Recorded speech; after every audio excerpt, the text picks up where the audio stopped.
Welcome to the Soul Touched by Dogs podcast, the show for dog lovers who see dogs not as toys or tools, but wise souls worth our respect and care. I'm Anke Herman, and I'm your host. I talk to awesome humans, people who do great work for dogs and their people. So come and join us for today's conversation. Hello and welcome, Sarah. I'm very excited to have you here. I'm very happy to be here. Thank you for having me. I appreciate it. My pleasure, my pleasure. Let's start out. Let people know where you're based, and then we dive right in. What's your business with dogs? Well, I'm based in Los Angeles, although I do spend a lot of time in New York because that's where I'm from originally. And the reason that I'm very, very obsessed with dogs is because I love them and I write about the journey that people have with dogs, and I do it through fiction. And that is my work with dogs. I tell stories about people who are into dog rescue, and I talk about the rescuer and I talk about the dog. So I kind of build the story like, let's say, a Charles Dickens, although I'm not Charles Dickens, would build the That is narrative so and the characters. fascinating. Yeah. So I wrote a novel called Dogs Have Angels Too.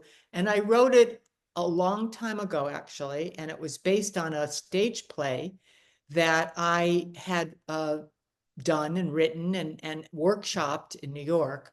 But I couldn't get that deep into the characters. So I started to write about each character, their journey. Why did they rescue the dog? Why were they fighting over their dog? Why did they break up a young couple over their dog? And they became like a very small part of the story, actually, because the dog became the star. And her name is Athena. I love this. This is so fascinating. Now, I'm like, I have a million questions. Let's just start. So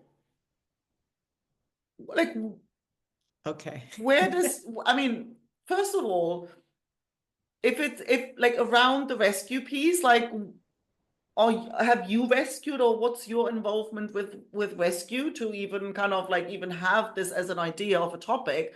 And then where did the idea come from to turn this into a book? The rescue is because when I was in college, I rescued a little dog and that was in the 70s, and they were euthanizing dogs. And this was in Ohio, and this was a little puppy, actually. And I rescued this little puppy from one of these, I don't know what the institution was named, but it was a government institution. It wasn't a shelter, but it was one of those, Like a pound or something like. yeah, something like Mm. that. I don't remember the exact technical or legal name of it. It was like in the early 70s. Okay, so I take this little dog and I name her Athena, who my main character is, and I take her and I live in a dorm, and you're not allowed dorms. I think you're not allowed dogs in dorms. I was about 18 or 19 then. And I took this dog, and nobody said anything. And I had this little dog for 2 years. And then I moved to New York. And that was the beginning. That was the first rescue. No, it was my second rescue. My first rescue was I saw a little cat when I was about 6 or 7, abandoned in where I was raised. And I took the little kitten home, and my father would not allow the kitten in the house. And he took the kitten and the little kitten either was in the entrance of a supermarket or it was somewhere where people were, like a parking lot supermarket. And I'm praying that the little kitten was found and adopted. But that was kind of the beginning. And then Athena was my real responsibility, actually. Mm. I love. And so now that makes me Oh, think, well, if I look at this at the beginning of this story, when you were saying like, oh, a young couple in New York, like, how much of that is your story? well, there's a lot that's my story because I mean, I can't say a lot. I can say that I can fictionalize a lot. And each character I can relate to, because I can't write about anything that I can't relate to. So I have to have had some experience. So one experience is I did have a boyfriend that didn't like my little dog because my little dog, had issues, and maybe I didn't, maybe there were some bladder issues. I have to say there were some bladder issues, but anyway, he didn't like the dog. And I always had fights with this guy. And of course, I didn't stay with him. But that kind of gave me the impetus for this couple that the guy makes her give up the dog. She abandons the dog, but the dog is adopted by the main character, who's Lena Schwartz, AKA Miss Pink. Miss Pink is a woman who her name was originally Lena Schwartz. Why did I name her Miss Pink? And then she loved to wear pink, and she would often wear old clothing because she was also going through a lot of turmoil in her life. And she had been a high-powered executive. She became somewhat homeless after there was like a turn in the economics in 2008 when the stock market had crashed. Do you remember that horrible circumstance in the world? Well, that's when I started to really assimilate a lot of this information about what happens to people if they lose their job, if they lose their retirement, and they're in their late 50s or early 60s. What do? So Miss Pink becomes the top dog rescuer in New York. But did I know this woman? Yes, I did know a woman who was going through a lot of issues and did lose her job and was losing her teeth and was somewhat homeless. Did she like dogs? She loved dogs. Did she have a dog? No. Did she say she was going to rescue dogs? Yes. So I built these worlds around these people that wanted to save dogs and care about dogs and have purpose in life. And the best for me, what gives me great purpose, is when you help somebody or an animal that's an underdog. Anything that's an underdog, to me, you help one, you help everybody. You help everything. It's biblical, because that's what teaches love.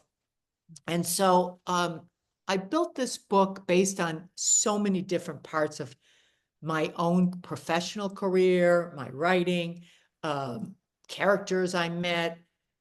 I cannot stand injustice to animals or to people in need. So it was about that. And also I have a real interest in characters, like really interesting people that are everybody's imperfect. Everybody's going through trauma. I love to explore that. And so I put a positive bent on everything, even though it's a sad, tragic subject. Abandoning animals, killing abandoning people because they're not perfect, all that. It's super depressing, but it's not depressing if you can find a way to help, because at least you have a reason, you have something, you're not just a bystander. So that's and I turned it into fiction because I love storytelling. I think it works. Storytelling teaches us about our life and world, and it's digestible, and I made it kind of a dramedy too. It's not like totally serious. It's funny, it's witty, it's female centric, incidentally. It's really, the audience is mainly female that read the book. I bet. Although I bet. I get beautiful, beautiful reviews and feedback from men, it's very much for women. So you were a writer before, so this wasn't your first book, right? It's not the first piece of writing. Career. I'm not a writer. As a career person, I feel like it is my journey. It's a soul journey for me. My background is I had founded and started a TV commercial production company in the 80s, and I made it. It became super successful. It's international. We worked all over the world. I stayed in that production company running it for over 25 years, and almost like bordering 30 years. But in the whole time I did it, the whole time I was running my company, I was also writing. So I've written a ton of plays, I've written screenplays, I've written tons of poetry that's been published. And this is my second novel. The first one, I'm still kind of working on, believe it or not. It's a contemporary romance, but this is my second. Dogs Have Angels Too, which is the name of this book, is my second, and it did get published, and it did win Best in Women's Fiction from Indie Reader Discovery Award. So it was acknowledged, and I was thrilled. I was so thrilled by that. That meant a lot to me. So I spend a lot of my time now writing, and do I do it professionally? I'm starting actually to really take it professional. Like I'm really reaching out, and I'm, dealing with publishers, and I'm taking it much more for real. Yeah, I guess after winning an award, right? So that helped earned me. your chops, right? That helped me a lot with my confidence in my work, and also that people felt it had that validity. And so these are all very important. I also did a lot with the book in that I took the characters' affirmations and I created an entire merchandise line. And I made like sweatshirts, t-shirts, coffee mugs, computer bags with a lot of the sayings that the characters had. And they're very quirky and they're so adorable. Cool. So I have that as part of my brand. I kind of am building a dog rescue brand. And so that's part of it. And what it does is it brings awareness to dog rescue. And that's really, and it also brings funds, because I can then, when I have some proceeds, I take a portion of that and I donate it to animal rescue places. So I have some capital then, and it's not a lot of capital, because, a book, there's very little money that you can earn from a book these days. But on the t-shirts, there's a little bit more, and it just opens up a lot of opportunity and connection to communities, rescue communities. Yeah, for sure, for sure. And so have you had like some input from rescue organizations who say, hey, like we're going to help you promote the book? Oh yeah, there's a lot. And if you go on my website, I've associated with rescues. Now there's so many that I love that I would love to associate, but I don't have bandwidth mentally, physically to do everything. So I've selected maybe like, I think 8 or 9 that are on the website, and several of them do have links to do the, to purchase the book, and they will get a portion from that. But what's really important, from more than the money also, is that they're listed on the website. So if people want to learn more about them, they can go on the website and they have links. They can open it up. They can say, hey, I like this one, I like that one. Each rescue is they have a different like discipline. For instance, one is one is called Feeding Pets of the Homeless. And this is important to me because my character is somewhat homeless, and she has dogs, and she obviously tries to get them rescued. Okay, but she works for a shelter, she works for a government shelter. So this is called Feeding Pets of the Homeless. This organization, through their donations, all over the United States, gives money, feeds the homeless people's dogs, and they also take care of all of the medical needs of the homeless people's dogs. So these dogs never suffer at all. They are taken care of. So this organization is very important. And I believe it was one of the first of its kind. I had many conversations with the CEO, the director of the organization, who in fact was in New York and saw a homeless woman with a dog, and that's what encouraged her to do this many years ago, and built an incredible organization. So that's her story, and you can read about it. Just go on dogshaveangels2.com. You read about it, and you can donate or do whatever you want with her. You can volunteer. You could, everything's welcome. And also there's another one. Well, I don't want to promote all the, you can go on the website, but there's one called Pet It Forward, which is a beautiful one too. And they keep the pet owners who are going through financial hardships and maybe have to surrender their dogs. They don't want them to surrender their dogs, so they give them money to keep their to pay for their food, and they're not homeless, these people. They're just going through a normal, what we all go through, you know, maybe a lack of money for the moment, no employment for the moment, whatever that is, sickness. So I'm really, really concerned about taking care of the people too, the people and the dogs. So in your, like, you know, in all the conversations you might have had and all the whole process of writing the book, is there something that you learned about the whole world of rescue that you didn't know before? I learned that people are extremely passionate. They're kind. It has nothing to do with being political. You know, it was so different than the world that I came from. I'm not saying business is business is a whole different world. It's a business of competition. It's supply and demand. It has different values. The dog rescue, they're concerned about one thing: let's help the dogs, and let's get the money, you know, through donations to help the dogs. And it's a very loving, altruistic environment. And when you say angels, these people are angels, and the people are angels, and actually the dogs are angels because they make us look at life differently. Look, and I look in a dog's eyes, I feel like I'm looking in God's eyes, and because it's unconditional love. And that's what also I believe the animals bring to us, and we have to protect them.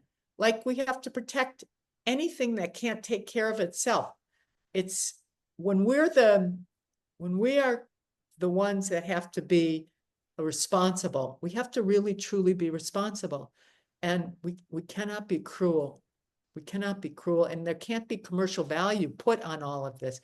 Animals shouldn't have commercial value. Yeah, I agree. Like people shouldn't.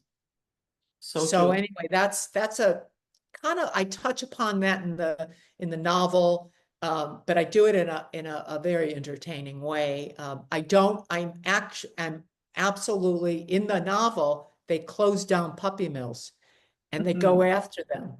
And it's a beautiful feeling when you see that injustice is no longer injustice, and they get, you know, they get outed out and exposed. So I have that, and that deals with that commercial value aspect I'm talking about right now.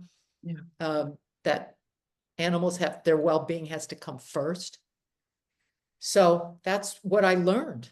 And what I get, it's amazing. Like, I love the community. I feel so nurtured, and I'm so happy just to be able to participate in whatever way I am, as a storyteller, as a novelist. Hopefully one day this gets rolled into I'd love it to be a TV series. I think it would be a great TV series and a great platform for dog adoption. So, I mean, I'm praying that, you know, one day that gets done too. Yeah, or like I could imagine like a movie, and it's true because Oh it yeah, brings great that whole movie. world into the awareness of people. And I think it's almost like you start looking differently at the dog in front of you, or at that neighbor's dog, at, you know, like and hopefully people also more, well, on the one hand, more people get involved. On the other hand, if people treat dogs better to start with, there won't be so many shelters needed, right? So it's almost like on both ends, right? Exactly. And also what it means to abandon. Like, this is a very loaded subject. And I guess there's a lot of laws and politics involved with dog welfare now. And I don't quite know all of that, all the laws. Each state has, you know, in the United States, they have their own laws. Like, some euthanize, some don't. You know, puppy mills are illegal in some states, they're legal in others. You know, so as long as you have everything that's like conditional, oh, you know, 20 states have this and 20 states don't have that, you're going to still have these issues. Yeah, that's so true. And I think it's almost, I always said, like, there needs to be a new generation who gets brought up differently for that to really make, you know, for there to be like a massive change. So gauging by the enthusiasm that literally comes through the screen.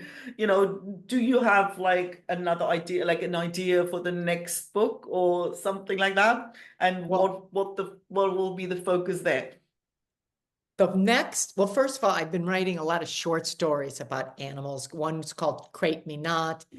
It's about not crating your animals for punishment, but to crate for the training and to be able to differentiate the difference. It's also another couple that's fighting over, a young couple fighting over, what's right and what's wrong about how we train this dog, this Rhodesian Ridgeback, who is now 2 years old. And, how do we handle this? And so it's them working out, educating themselves, B, being able to talk to each other without, threatening each other that they're going to leave each other, and saying, okay, we're going to raise this Rhodesian Ridgeback, in the right way. So this is what that short story is called. But my next plan is to take the Dogs Have Angels 2 book and align with either a TV producer, showrunners,